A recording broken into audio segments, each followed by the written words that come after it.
Assalamualaikum warahmatullahi wabarakatuh.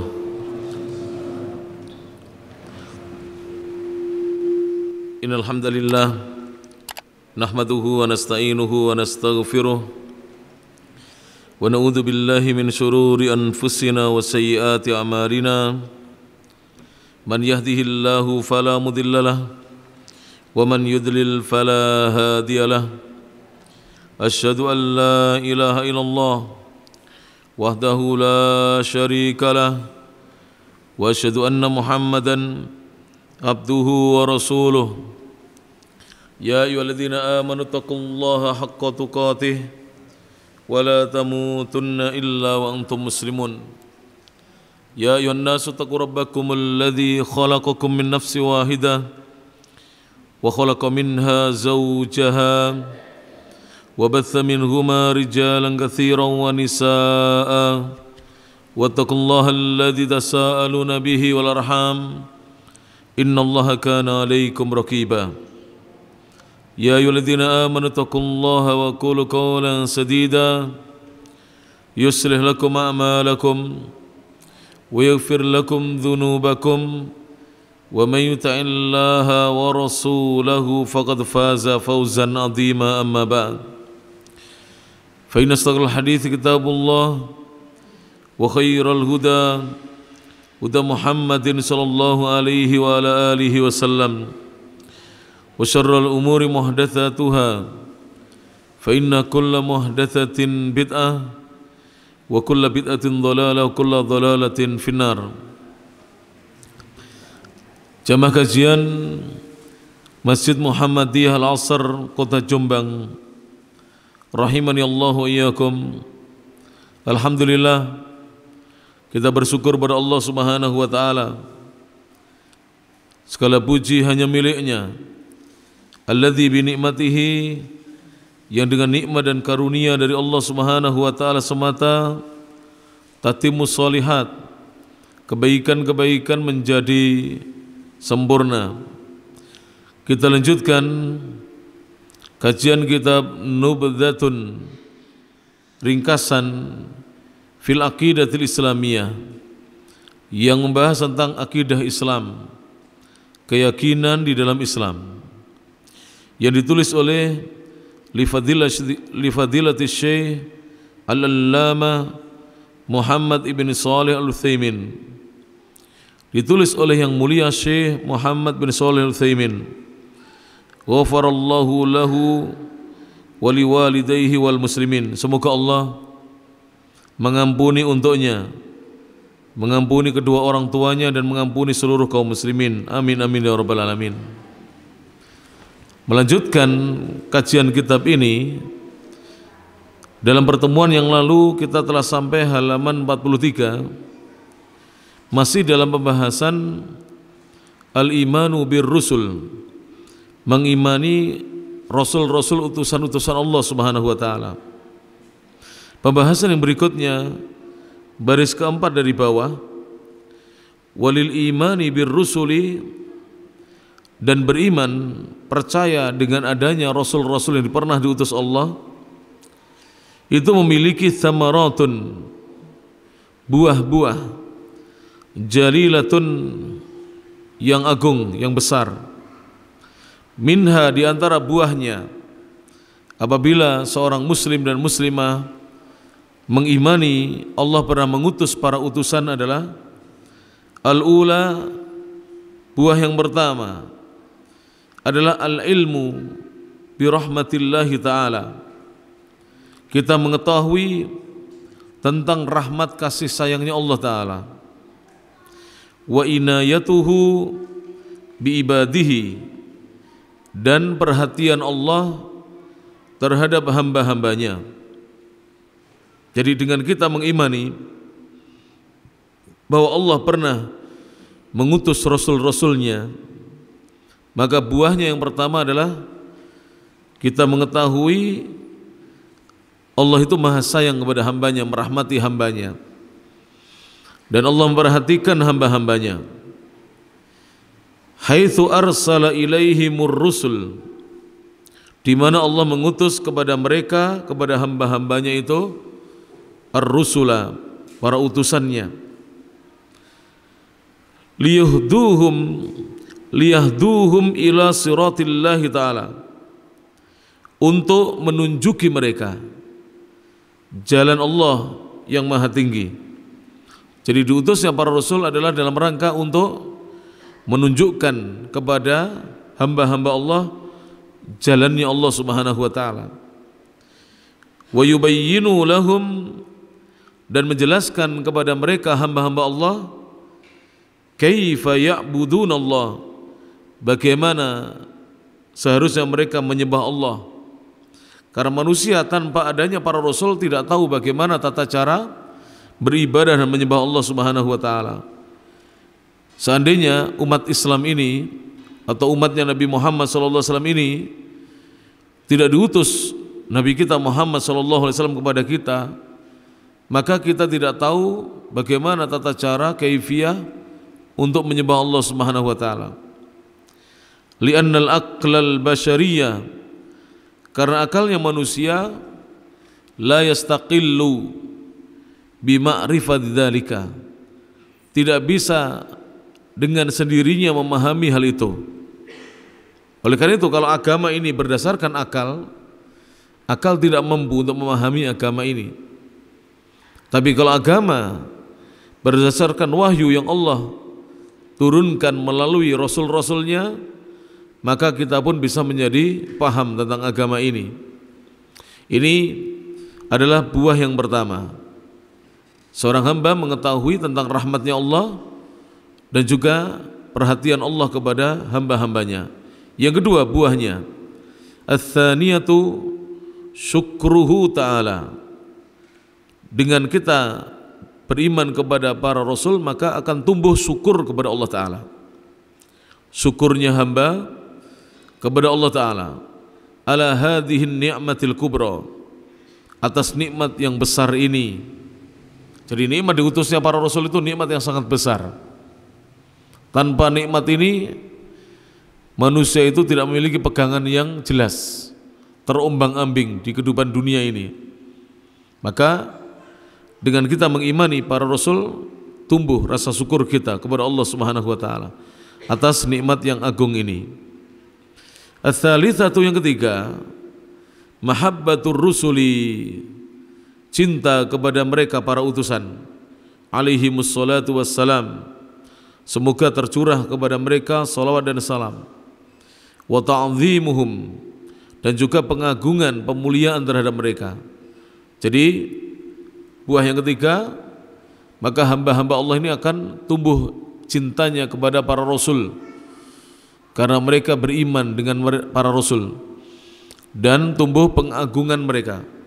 Mereka memuliakan rasul-rasulnya Allah, tidak ada yang menghinakan rasulnya Allah, tidak ada yang mengejek rasulnya Allah, karena tumbuh pengagungannya. Watsana'u alaihim, dan pujian kepada mereka, bima yaliqu bihim, sesuai dengan perkara yang pantas dan layak bagi mereka para rasul. Maka seorang hamba yang beriman kepada para rasul, dia akan memuji para rasul tersebut dengan mengucapkan salawat dan salam kepada mereka, para utusan Allah Subhanahu wa taala. Li'annahum rusulullah taala, karena mereka adalah utusan-utusan Allah yang maha tinggi. Utusan, ya. Utusan itu wajib dihormati para jemaah. Sebagaimana apabila ya kita kedatangan duta besar negara lain, pasti negara kita akan menghormatinya. Kita kedatangan konsul dari negara lain, maka kita akan menghormatinya karena mereka adalah utusan dari negara tersebut. Walaupun negaranya bukan negara muslim, kita tetap hormati. Bagaimana dengan Allah mengutus para utusannya? Ini bukan hanya utusan negara, utusannya Allah Subhanahu wa ta'ala.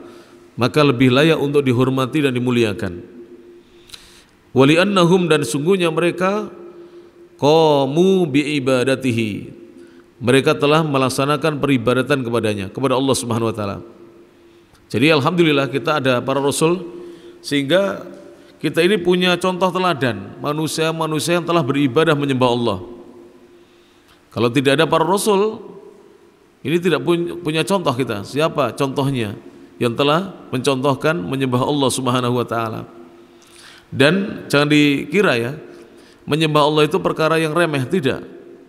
Dengan adanya manusia-manusia yang mau menyembah Allah, bumi ini menjadi aman, menjadi damai, menjadi tentram, tidak ada kekacauan, tidak ada ya, musibah-musibah yang berturut-turut menimpa penduduk bumi, beruntun menimpa mereka, bencana besar, tidak. Karena diutusnya para rasul ini, di antara hikmah dan buahnya adalah dengan mereka beribadah kepada Allah, maka Allah tidak menghukum penduduk bumi ini. Selama penduduk bumi masih ada yang bersujud kepada Allah, memperbanyak istighfar, maka bumi ini aman. Dan di antara keutamaan ahlu tauhid, di mana ahlu tauhid banyak di satu negara, maka negeri itu aman. Maka negeri itu aman. Saya beri contoh pada jemaah ya. Nanti silakan di googling. Pernah terjadi gempa ringan di masanya Khalifah yang mulia Umar bin Khattab radhiyallahu anhu di Madinah. Gempa ringan, hanya getar, tidak merobohkan apapun, tidak merobohkan apapun dan tidak merusak apapun. Langsung Khalifah Umar itu berkhutbah, kalau kalian tidak berhenti dari kemaksiatan, aku usir dari kota Madinah. Aku usir dari kota apa? Madinah. Kalian berhenti atau aku usir untuk pergi meninggalkan kota Madinah. Padahal itu gempanya ringan itu, belum ada yang roboh. Dan apa yang terjadi? Mereka berhenti dari kemaksiatan sampai detik ini. Belum ada sejarah mencatat Madinah pernah gempa sejak zaman Umar ini. Sudah 14 abad lamanya. Ini menunjukkan bahwa orang-orang soleh ini mencegah terjadinya apa? Bencana. Karena orang soleh itu oleh Allah Subhanahu wa taala diberi negerinya menjadi negeri yang aman, damai. Dan itu keutamaan bagi ahlu tauhid. Tidaklah ahlu tauhid itu ada kecuali negeri itu menjadi negeri yang aman, sejahtera, damai, makmur. Demikian seterusnya para jemaah yang rahmati Allah Subhanahu wa taala. Kalau panjenengan pernah tinggal di Arab itu, Masya Allah, negara yang gersang tapi rezekinya kita kalah banyak. Jadi kita kalah banyak rezekinya dengan mereka, padahal negerinya gersang. Karena memang saya lihat jumlah orang yang mau beribadah lebih banyak daripada negeri kita. Jumlah orang yang mau beribadah, mereka mendominasi. Ini bukan berarti tidak ada orang di sana yang tidak sholat, ada yang tidak sholat, ada. Tapi jumlah mereka minoritas, sehingga maksiat itu minim di sana para jemaah. Maksiat minim, kejahatan minim. Akhirnya negerinya menjadi negeri yang makmur, dijaga oleh Allah Subhanahu wa taala. Tidak ada gempa bumi. Padahal gempa bumi di negeri-negeri yang lain, Masya Allah, banjir, gunung meletus dan seterusnya terjadi di mana-mana. Taib. Kemudian yang berikutnya beliau mengatakan, masih yang ketiga ya, dan wa tablighi risalatihi, karena mereka telah menyampaikan risalahnya Allah, wa nushi li ibadihi, dan telah menasihati hamba-hamba Allah, wa qad kadzdzabal mu'aniduna rusulahum, dan sungguh mereka-mereka yang menentang agama Allah telah mendustakan utusan-utusan mereka. Zaimina, mereka meyakini atau menyangka anna rusulallahi ta'ala, bahwasanya utusan-utusan Allah ta'ala itu la yakunu minal bashar, bukan berasal dari kalangan manusia. Jadi pernah ini terjadi di zaman masa lalu ya, di zaman sebelum Rasulullah SAW diutus. Mereka tidak mau beriman, alasannya apa? Alasannya ini alasan yang dibuat-buat sebenarnya. Mereka tidak mau beriman karena menurut mereka, kenapa yang diutus itu kok bukan malaikat? Kenapa yang diutus manusia biasa seperti mereka? Ini pernah terjadi di zaman dahulu. Ketika datang utusan Allah itu, mereka mengatakan, saya tidak mau beriman kalau yang datang itu manusia. Kalau yang datang malaikat, baru kami akan mau beriman. Wa qad dzakarallahu ta'ala, dan sungguh Allah yang Maha Tinggi telah menyebutkan hadza za'ma, keyakinan mereka ini yang salah. wa abtalahu, dan Allah membatalkan keyakinan ini biqaulihi subhanahu, dengan firman Allah yang maha suci dalam surah Al-Isra ayat 94 dan 95. Allah berfirman, wa ma mana'an nasa, dan tidaklah ada yang menghalangi manusia, yaitu orang-orang di zaman dahulu, ayyu'minu, menghalangi mereka untuk mereka beriman, ijja'ahumul huda, ketika datang kepada mereka petunjuk, maksudnya petunjuk Allah yang dibawa oleh para rasul, agama Allah yang dibawa oleh para rasul, illa, kecuali yang menghalangi adalah angqalu, ucapan mereka. Ini yang menghalangi mereka beriman. Ucapan mereka, aba'athallahu basyarar rasula, mengapa Allah mengutus manusia sebagai rasul. Jadi mereka itu minta yang diutus apa? Malaikat. Itu kan alasan sebenarnya. Mereka tidak mau beriman. Padahal sebenarnya bisa begini, kalau memang benar engkau utusan Allah, tunjukkan bukti-buktinya, kan cukup begitu. Ya, tunjukkan bukti-buktinya. Karena para nabi dan rasul itu pasti bisa menunjukkan bukti sebagai utusan Allah, mukjizatnya, ya, dan seterusnya. Bukti-buktinya pasti ada. Semua para nabi itu membawa mukjizat masing-masing. Yang mana mukjizat ini melemahkan hujah-hujah, argumen-argumen yang mereka biasanya menolak dengan hujah tersebut. Di zaman Nabi Muhammad, kenapa yang turun Al-Quran? Ada yang tahu para jemaah? Kenapa mukjizat Nabi yang paling besar Al-Quran? Mukjizatnya Rasulullah banyak loh para jemaah. Rasulullah itu, ya, mukjizatnya diantaranya keluar angin, keluar air dari sela-sela apa? Jari jemarinya Nabi. Keluar air, bisa digunakan untuk wudu dan minum. Di antara mukjizat Rasulullah SAW itu mimbarnya Nabi bisa merintih.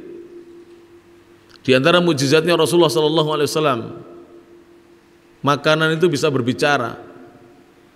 Di antara mukjizatnya Rasulullah SAW, makanan diciduk itu tidak habis-habis di wadah makanan.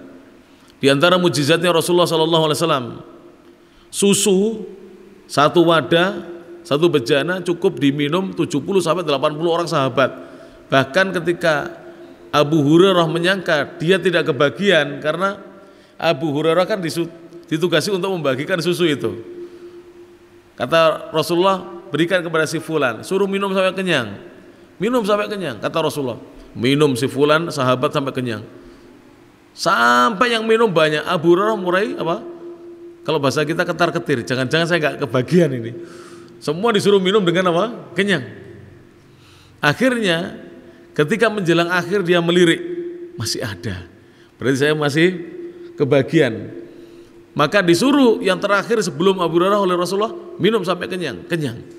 Abu Hurairah minum.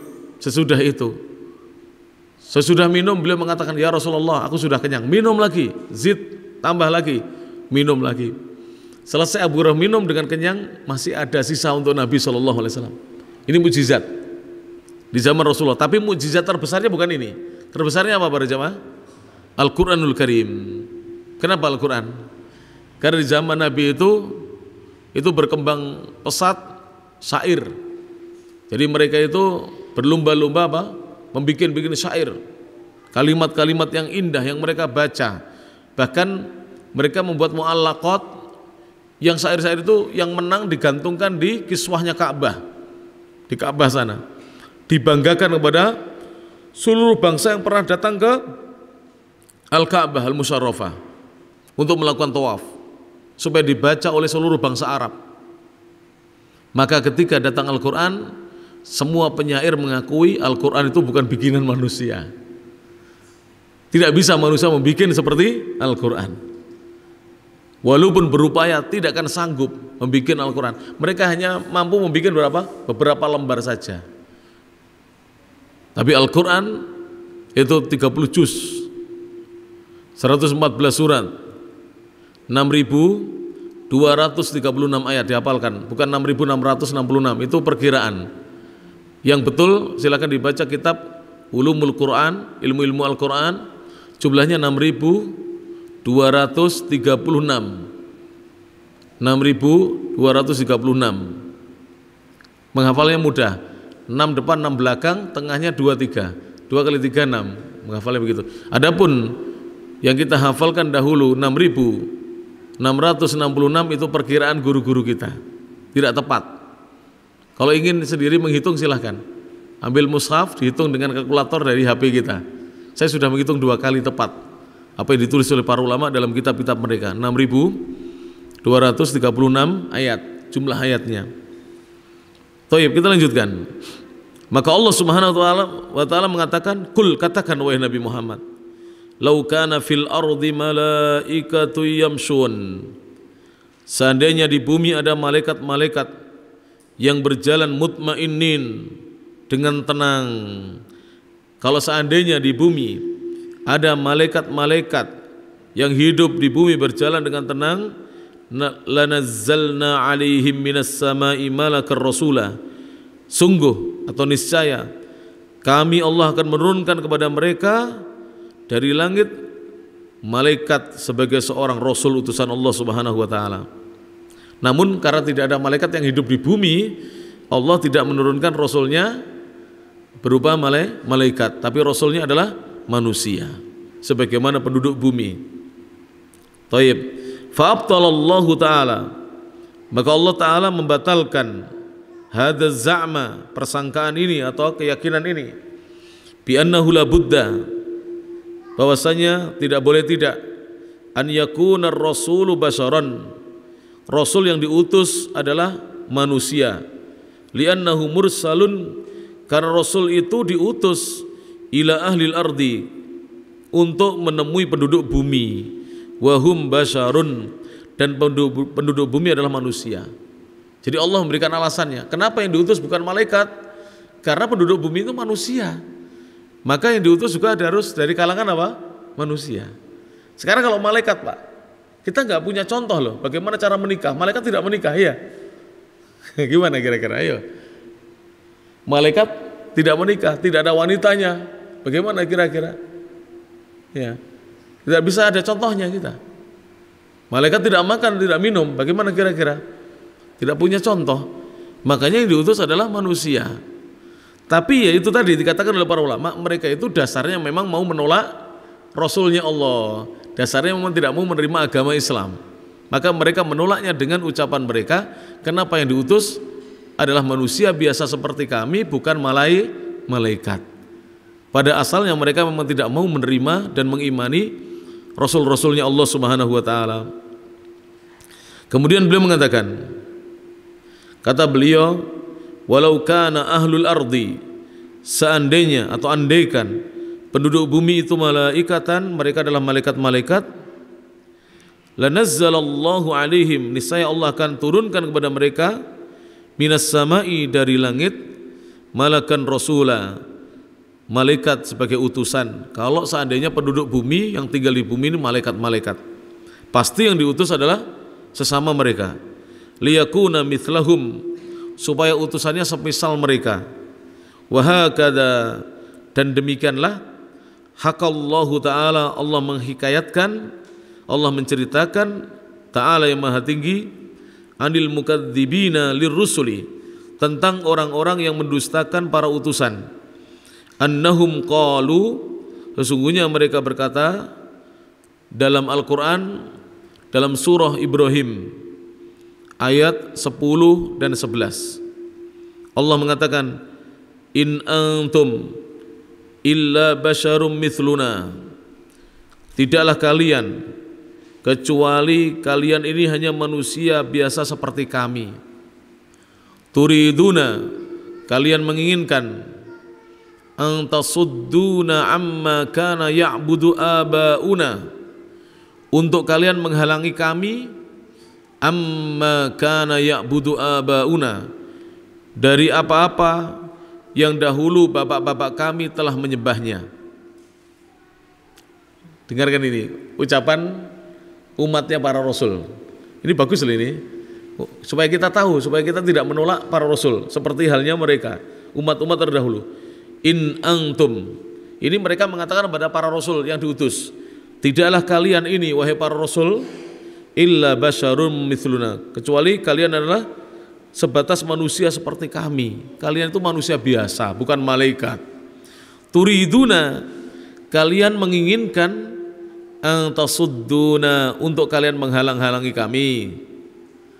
Jadi ini ucapannya kaumnya, untuk menghalang-halangi kami dari apa? Amma kana ya'budu abauna, dari apa-apa yang dahulu bapak-bapak kami, nenek moyang kami menyembahnya. Maka dai-dai yang mengajak menyembah Allah biasanya juga dikatakan seperti ini.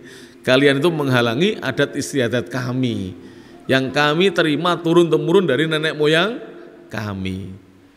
Begitu memang. Rasul dulu juga dibegitukan. Semua nabi mendapatkan hal yang sama, omongan yang sama. Maka ayat ini sebenarnya adalah ayat kabar gembira sebenarnya buat para dai dan orang-orang yang mengikuti agama Islam. Pasti kalian akan mendapatkan hal yang sama seperti itu. Tidak perlu khawatir, tidak perlu bersedih. Itu sudah pernah dikatakan kepada para rasul yang lebih mulia daripada kalian. Jika para rasul itu kedudukannya lebih mulia dibandingkan kita, diperlakukan demikian, dianggap telah menghalang-halangi mereka dari penyembahan mereka terhadap apa yang disembah oleh nenek moyang mereka, maka kita pun akan dikatakan hal yang sama.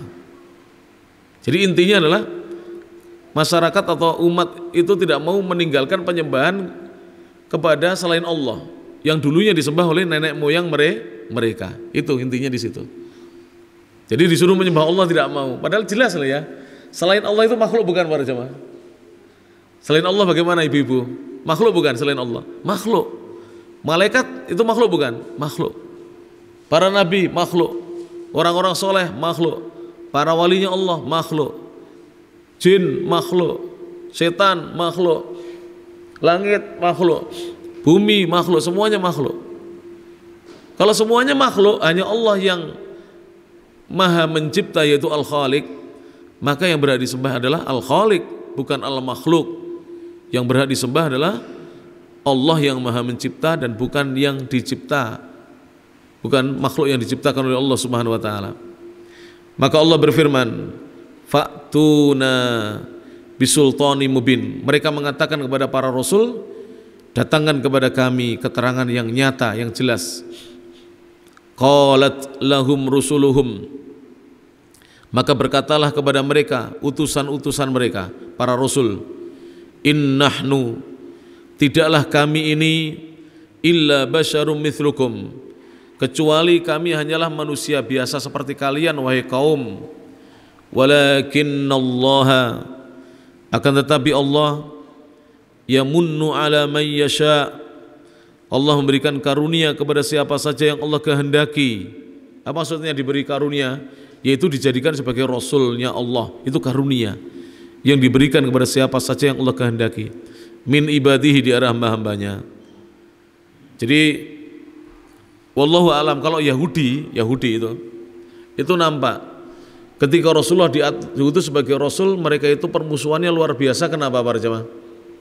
Karena sebelum Rasulullah diutus, mereka itu eksodus apa? Migrasi besar-besaran.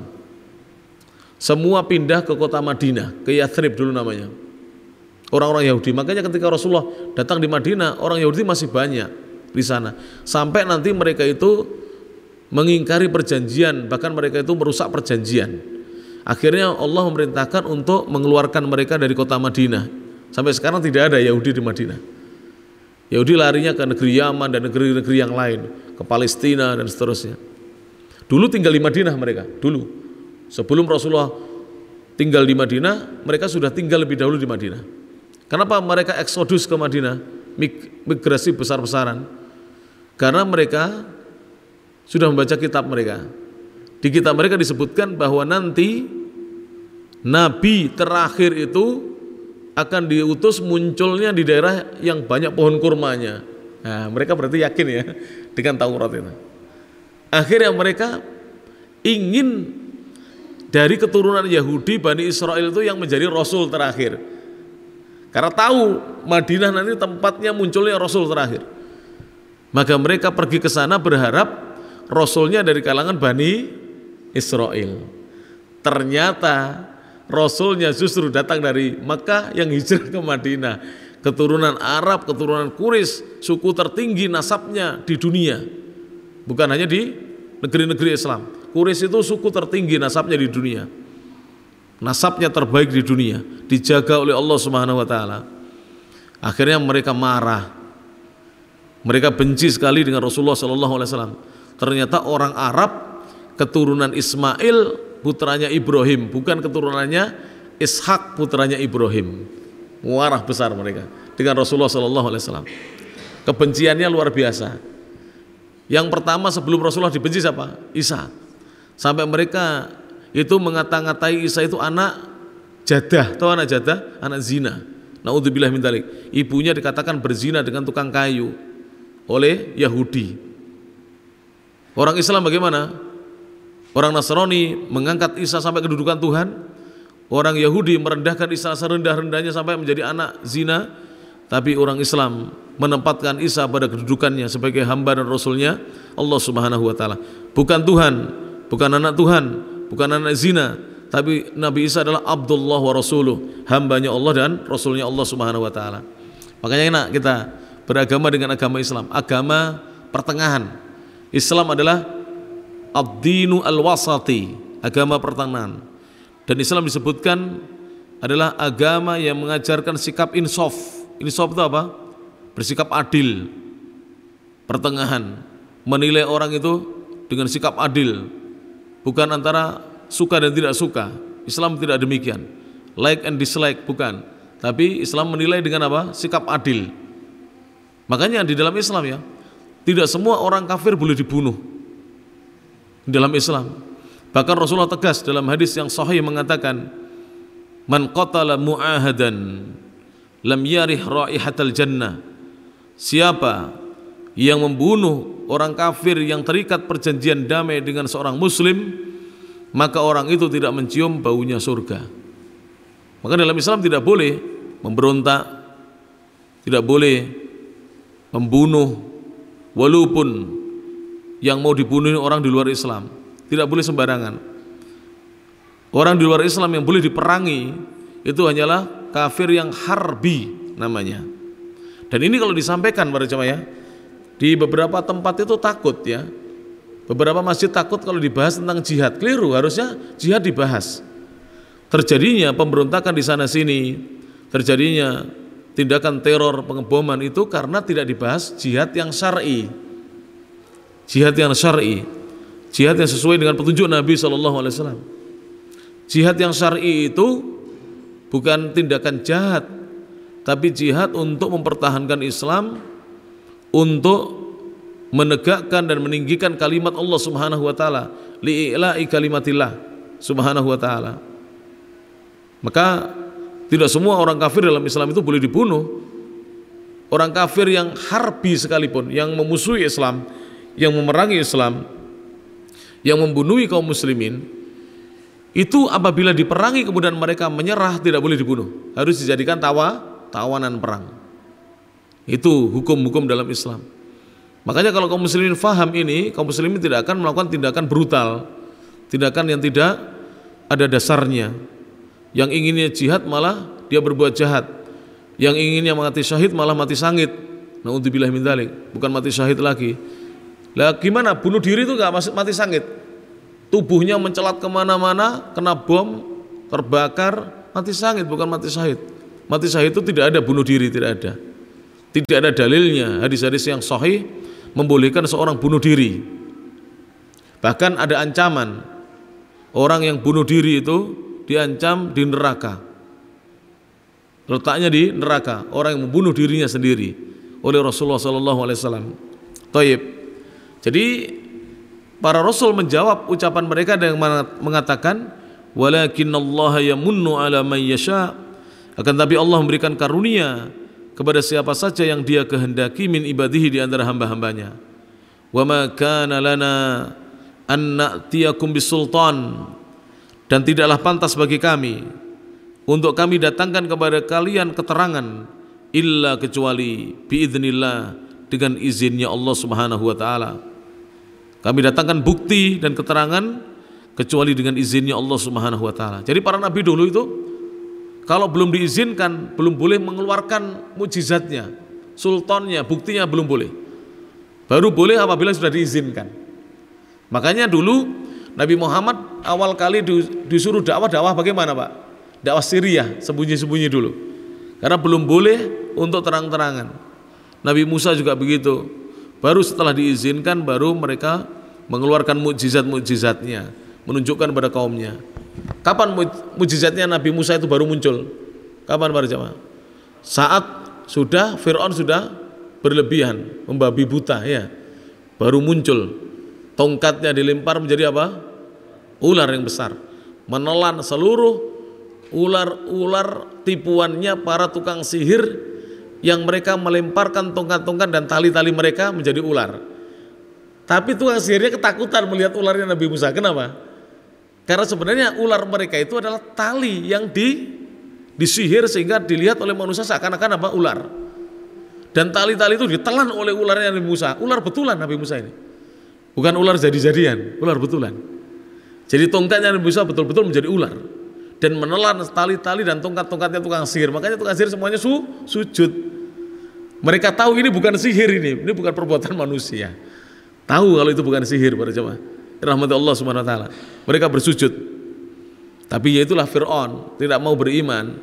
Bahkan tukang sihir itu diancam, dibunuh oleh mereka. Toib. Jadi kalau kita mempelajari sunnah atau sejarah para nabi, nampaknya hidup sekarang ini lebih enak ya para jemaah ya. Coba ya. Saya datang ngaji sini, sediani minum, nanti pulang dibawain jajan loh. Itu ya, itu sudah ada yang ibu-ibu bapak-bapak yang bawakan makanan, masya Allah. Mudah-mudahan Allah membalas dengan kebaikan. Jazakumullah khairan.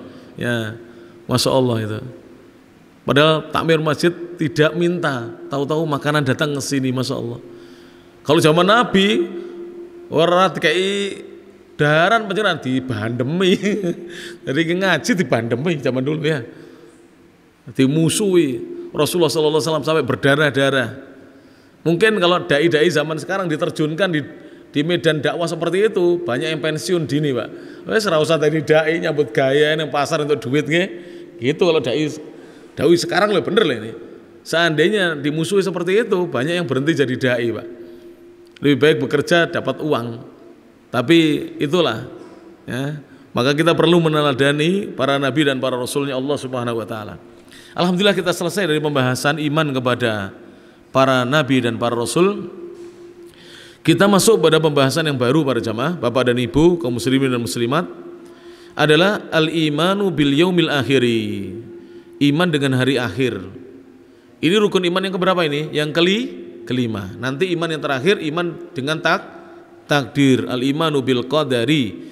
Iman dengan takdir, khairihi wa syarrihi, yang baik maupun yang buruknya. Nanti kita bahas insyaallah. Sekarang kita membahas tentang iman terhadap hari akhir, iman kepada hari akhir. Al-yaumul akhiru, yang dimaksudkan hari akhir adalah yaumul kiamati, hari kiamat. Jadi kalau kita ditanya apa maksudnya hari akhir, yang dimaksud adalah hari kiamat. Alladzi yub'atsun nasu, yang mana manusia akan dibangkitkan fihi, di hari tersebut. Jadi di hari kiamat semua manusia yang telah mati, telah terkubur di bawah tanah, semuanya akan dibangkitkan lil hisabi, untuk diperhitungkan amalnya, wal jazai, dan untuk diberi balasan atas amal perbuatannya. Kalau amalnya baik, balasannya baik. Jika amalnya buruk, balasannya buruk. Tidak usah nunggu di akhirat Pak dan Ibu ya. Coba panjenengan persani, panjenengan perhatosake. Dinten-dinten menika sinten sing berbuat jahat, balasannya nggih awon. Sinten sing tumandak sae, balasannya nggih sae.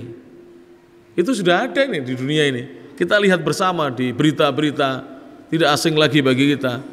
Berita yang viral maupun yang tidak viral. Orang yang berbuat jahat balasannya juga akan buruk, apalagi di akhirat. Nauzubillah min dzalik. Allah adalah hakim yang seadil-adilnya. Tidak bisa disuap Allah Subhanahu wa taala di akhirat. Kalau di dunia ini orang yang berbuat buruk bisa bayar supaya dia lepas dari hukuman, tapi di akhirat tidak bisa.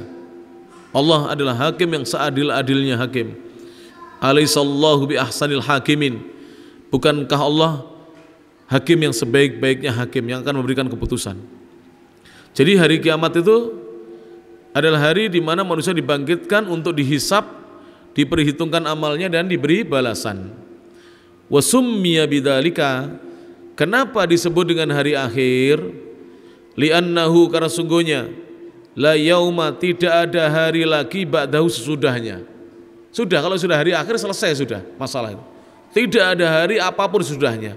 Abadi, yang masuk surga abadi, yang masuk neraka ada yang abadi, ada yang nanti dientaskan kalau masih punya iman. Jadi ini keyakinan Ahlussunnah wal Jamaah. Pelaku dosa besar itu ada yang masuk neraka selama-lamanya, dan itu adalah orang-orang musyrikun, orang-orang kufar dan munafikun yang nifaknya akbar. Adapun orang-orang beriman yang punya dosa-dosa besar maupun dosa-dosa kecil yang belum sempat bertobat sampai meninggal dunianya, masuk neraka lebih dahulu, dibersihkan dari dosa-dosa. Satu hari di neraka itu ukuran di dunia ini 1000 sampai 50.000 tahun lamanya. Naudzubillahi min dzalik. Naudzubillahi min dzalik. Dalam satu hitungan satu hari itu, di dalam dalil disebutkan 1000 tahun, dalam dalil disebutkan 50.000 tahun lamanya. Mengerikan di neraka itu. Dan apabila seorang masuk neraka, naudzubillahi min dzalik, dia akan merasakan panas 70 kali lipat api dunia panasnya. 70 kali lipat panasnya api dunia.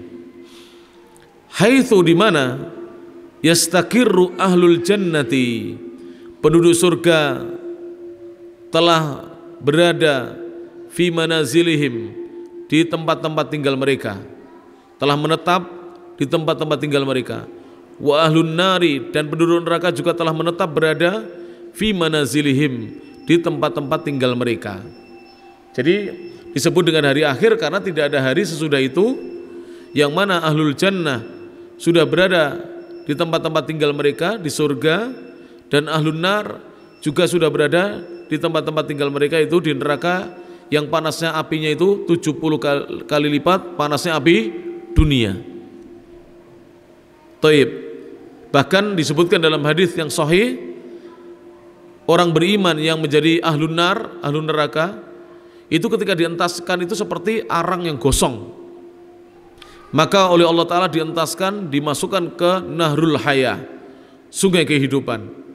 Maka mereka tumbuh seperti tumbuhnya biji yang terbawa aliran air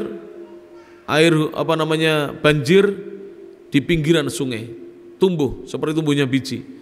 Setelah mereka kembali menjadi manusia yang sempurna, dimasukkanlah mereka ke dalam surga. Barulah setelah itu mereka lepas dari himpitan siksaan neraka yang berat sekali. Dan di neraka itu tidak ada kematian. Hidup tersiksa selama-lamanya. Tidak ada mati sama sekali. Kalau manusia disiksa di dunia bisa mati, selesai siksaannya. Tapi di akhirat tidak. Hidup tersiksa selama-lamanya. Itulah kehidupan akhirat yang abadi. Saya tambahkan sedikit pada jemaah ya. Wal imanu bil yaumil akhiri, dan iman kepada hari akhir itu yatadammanu, mengandung salasata umurin, 3 perkara. Al awwalu, yang pertama, al imanu bil ba'thi, beriman mempercayai adanya hari kebangkitan. Apa hari kebangkitan itu? Wa huwa ihya'ul mauta, yaitu dihidupkan kembali orang-orang yang sudah mati. Itulah hari kebangkitan. Jadi orang-orang yang sudah meninggal dihidupkan kembali oleh Allah Subhanahu wa taala. Hina yunfakhu, ketika ditiup, fis-suri, sangkakala, an-nafkhatat tsaniyata, tiupan yang kedua. Coba saya mau tanya, tiupan pertama apa, Pak? Hancurnya seluruh dunia, semua alam semesta hancur, langit, bumi bertabrakan semuanya, bahkan semua makhluk mati. Bahkan sebagian ulama mengatakan semua malaikat pun meninggal. Ada yang mengatakan yang tidak meninggal hanya Israfil, Ada yang mengatakan Israfil juga mati, tapi dia yang dihidupkan pertama kali untuk meniup sangkakala yang kedua kalinya. Setelah ditiup yang kedua, semua dibangkitkan dari kematiannya. Fayaqumun nasu li rabbil alamin, maka manusia akan berdiri di hadapan Allah Rabbul Alamin. Khufatan, mereka tidak beralas kaki. Ghayra muntailin, tidak memakai sandal. Uratan, mereka telanjang. Ketika menghadap Allah telanjang semuanya. Ghayra mustatirin, tidak menutupi dirinya dengan kain atau pakaian. Jadi terlihat auratnya. Ghurlan, tidak berkhitan yang laki-laki, kembali seperti bayi yang tidak berkhitan. Ghayra muhtatinin, tidak berkhitan. Jadi nanti pada hari kiamat ketika kembali seperti itu. Ketika Rasulullah menceritakan ini, Aisyah bertanya, "Ya Rasulullah, bagaimana nanti? Apa tidak laki-laki akan melihat perempuan?" Tidak bisa. Panjenengan pernah dengar kejadian gempa bumi atau gunung meletus? Itu yang di kamar mandi itu lari telanjang gitu. Tidak malu, Pak. Kalau sudah kejadian begitu, ingin menyelamatkan diri tanpa melihat kanan kiri sudah.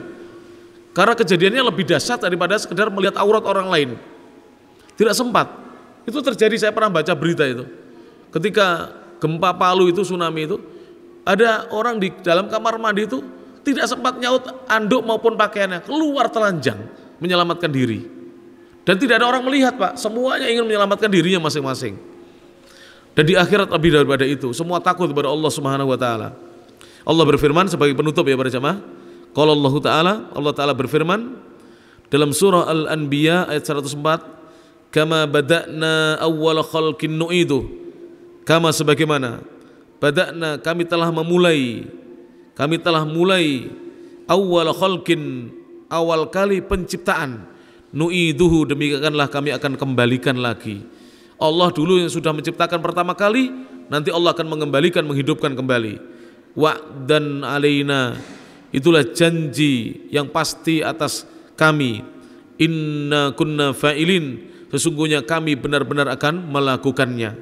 Kami benar-benar akan mengerjakan janji tersebut, melakukan janji tersebut, menunaikan janji tersebut. Jadi akan dikembalikan manusia setelah mereka sudah mati semuanya. Demikian berjamaah yang bisa disampaikan, ditandai. Insya Allah kita akan lanjutkan tentang iman pada hari akhir. Insya Allah ya.